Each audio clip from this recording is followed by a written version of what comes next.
Dulu saya sekolah tinggi jurusan kebinatangan, pas wisuda tidak seperti ini. Waktu saya wisuda, saya cuma gantung tali di sapu leher terus ikat di pohon. Tidak juga sih. Kalau ikat di pohon berasa seminggu dan. Tapi anak musang waktu wisuda ini terlalu banyak gaya sekali dia. Pakai pakaian adat, mau nikah ke apa? Tidak.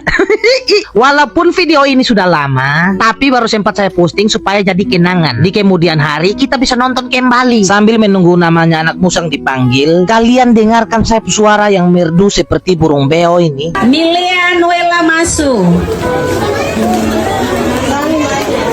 Aduh, pung cantik lain nona musang. Nah, akhirnya anak musang dipanggil juga.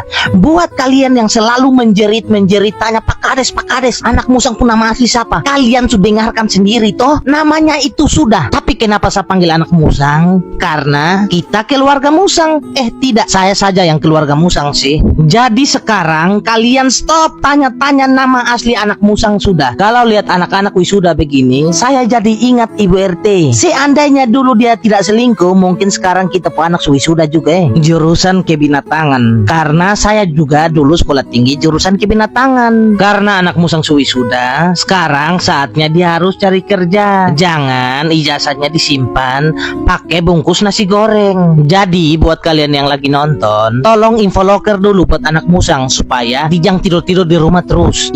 Tapi anak musang kau cantik sekali. Apalagi kalau kau kasih jajan yang kau pegang itu, kau tambah cantik betul-betul ini. Saya tidak tipu.